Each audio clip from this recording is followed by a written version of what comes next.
Hey everyone, my name is Sean Cecil from the Oculus Institute, and today I'm going to teach you about developmental trauma disorder. Most people are familiar with the concept of PTSD, post-traumatic stress disorder. Now, it's not yet officially recognized in the DSM-5, which is the Manual of Psychiatric Diagnoses, but most people in the psychiatry space, especially in the trauma psychology space, do believe that, probably in the next edition, that they're going to recognize a distinction it's not PTSD, it's called DTD, which is developmental trauma disorder.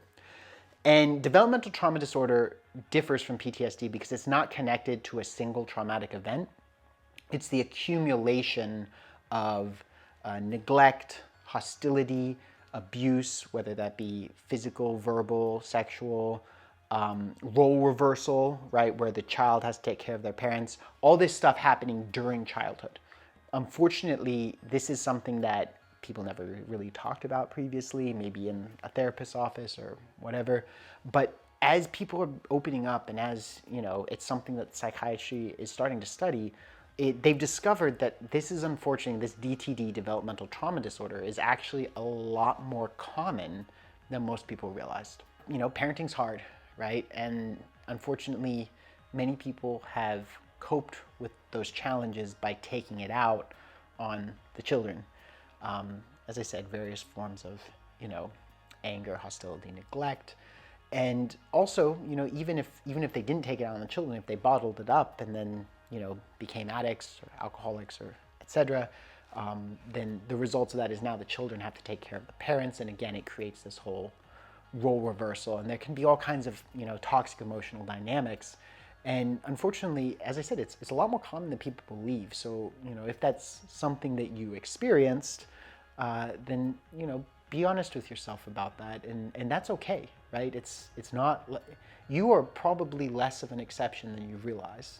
There are many, many, many people who go through these struggles, and, many of them won't tell people about it because, they may realize that, hey, their parents were doing the best with the limited abilities that they had, and they don't want to, publicly demean their parents. So just realize, that's one reason why it may not get talked about so much. Now, the reason that this is going to be relevant for your career is that there is a cluster of thought patterns that normally come out of this DTD situation. So if that was you, then one thing you really want to be watching for is the idea that you're not good enough. That is a very, very constant refrain that, people who have had this experience will say, they say, I feel like I'm not good enough. I feel like there's something wrong with me. I feel like I'm broken, right? I feel like, I have to be perfect to be good enough, which is obviously, it's impossible to be perfect, so then you're never going to be good enough. That's just another phrase of the same thing.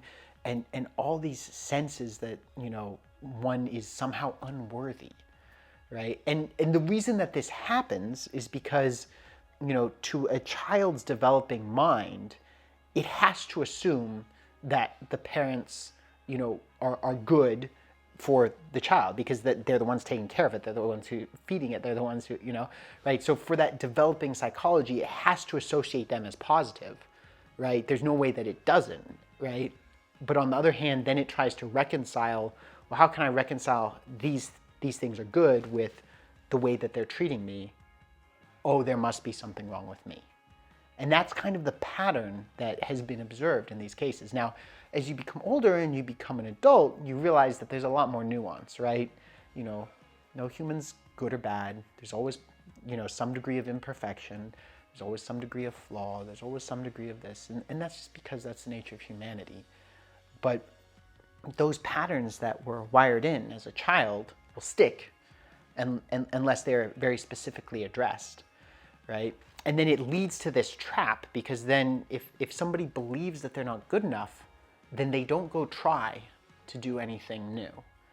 And if they do go try to do something new, then they start beating themselves up and quit at the first sign of challenge or potential failure, which is inevitable in any endeavor worth really doing. So as a result, then they'll say, hey, listen, well, I'm not good enough, therefore I'm not going to do anything new. And then they look back and say, hey, I've never done anything new, so I'm not good enough to do anything new. And it creates this vicious cycle. Or they'll say, hey, listen, I didn't think I was good enough, and then I went and I tried something, and then it failed because they quit early because they started beating themselves up. Maybe they could have succeeded. But even if they couldn't have, then they say, oh, well, this is just more evidence that I'm not good enough, and then they just don't try again. And in reality, like, if you really want to be really successful, if you really want to go create a career that's really inspiring to you, chances are you're going to have to try multiple times. Chances are you're going to fail multiple times, and chances are that you're going to have to be really persistent to succeed. I can tell you that, the Oculus Institute was the 7th business I started, right? Now, if you look at the 6 businesses that happened before that, the majority of them failed. And that's okay, right? And, for the reasons I discussed earlier, I'm not going to go into my past and how much this does or does not apply to me.